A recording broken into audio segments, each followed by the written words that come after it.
All right, what do Sean and Gus, my front porch, and my YouTube upload schedule have in common? These are all things I'm grateful for today. And I don't know if you are a psycho or not, meaning somebody who loves the TV show Psych. I am. I have been from day one. And they just announced the third movie. It's coming out in early November.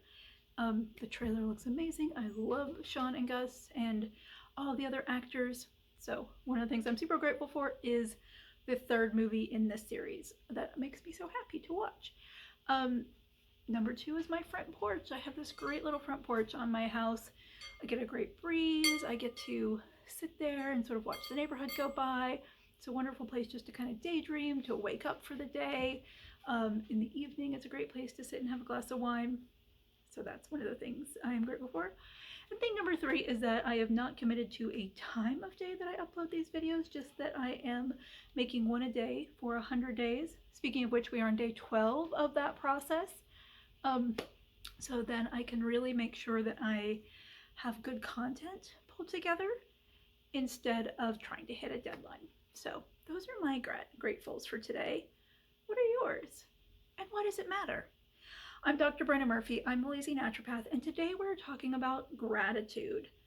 Now, this has kind of been a buzzword. Of course, gratitude's been around for years and years, decades, millennia, but the bit more focus on gratitude has been a little buzzy for the last few years, and that's because researchers are finally focusing on what gratitude is, does it matter, how does it matter, and then how does it work, and how do you practice it in a way that you can take advantage of how it does work.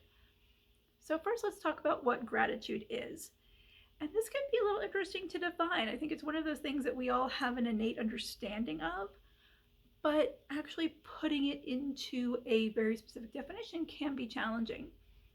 But in general, gratitude is being thankful and positively appreciative for something in our lives. And does it matter whether or not you're grateful? Of course it does, otherwise I wouldn't be talking about it. But yes, it actually matters pretty dramatically. Or it can if you take advantage of it. And on our journey of 100 days of 1%, this is definitely one of those things that we can make a very small change and have really, really positive outcomes on a lot of different fronts.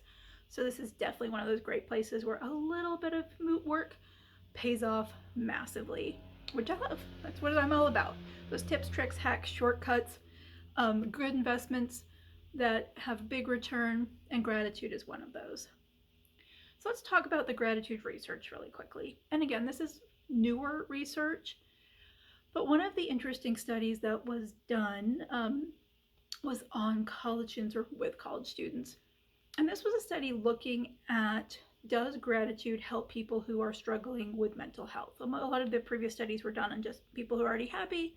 Could you make them happier with them being grateful? The answer is yes. So with this study done on college students, what they did was they broke the college students who are seeking mental health care into three groups. One group wrote a letter of gratitude every day to somebody in their life. They didn't have to send it, they just had to write it. Group two wrote about grievances, things that were bothering them. And group three didn't write at all. And what they found is the group who wrote the letters of gratitude every day actually had better mental health outcomes. One of the ways that they discovered that gratitude works is it disengages you from your toxic thought processes. We are built to survive as humans, and one of the things our brain does as a survival mechanism is it focuses really, really specifically on negative events. Because if you think about it, you really, really need to remember which watering hole has a crocodile in it and which side of the bank the crocodile likes to eat you from. That's really critical that gets hardwired into your brain. But we don't live in a world where the crocodile is going to eat us when we go try to get some water. But our brains don't know that. So our brains are always sort of looking to protect us by paying a lot of attention to negative events. And we can get, just innately into negative thought cycles very easily. Social media plays into this. Social media actually takes advantage of that as a way to get us addicted and as a way to keep us engaged. So gratitude breaks that cycle. It actually helps us disengage from those toxic thoughts so we can actually see the positive things in our life. And there is some research that's actually shown that we get a dopamine response when we're grateful, which makes us more likely to be happy, which gives us greater dopamine response. So that's really good. Now, another interesting thing that gratitude does is it actually changes our ability to see more things to be grateful for. And so the study that they did where these college students wrote letters, they wrote a letter every day for 4 weeks. And an interesting thing they found was it took a while for the gratitude to kick in. So that minuscule changes adding up. We definitely see that with this gratitude study. But it held even when they stopped writing the letters. So when they checked in with this group of students, a month after they stopped, 2 months after they stopped, they still had that same positive change. And when they did an MRI of this group of students, they did a functional MRI, which is where they inject some dye and they can see which parts of your brain light up. They could actually see changes in brain function where in the learning and memory centers, showing that the brain was now more on the lookout for things to be happy about.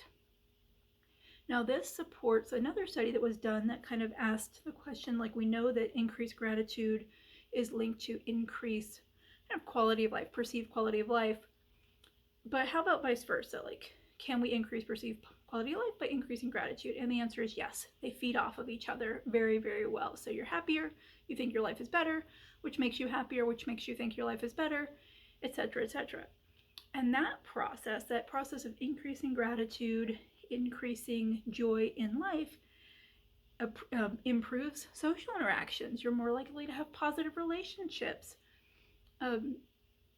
It decreases stress. And interestingly, it even has some physiologic effects. So there have been studies that have shown that people who do gratitude journaling in the evenings before bed sleep better. And a couple different studies have shown that gratitude activities actually decrease inflammation.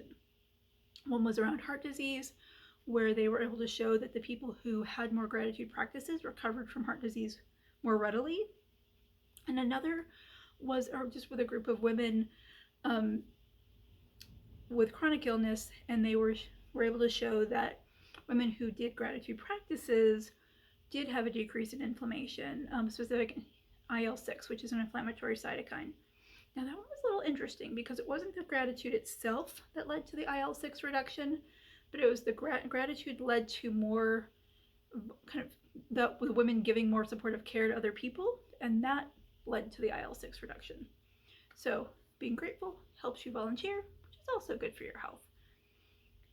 So gratitude is good for you. It changes your brain in positive ways. It helps decrease inflammation. We have a couple studies showing that. There's definitely needs to be more research in that.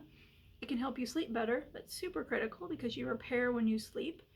And it can help you be more resilient. They did some other tracking studies looking at major traumatic events like 9/11 and found that people who practice gratitude or were able to engage in gratitude immediately after were more resilient, less likely to get PTSD, and handled the trauma better without long-term effects versus people who did not have a gratitude response or were not able to attach to gratitude in that situation.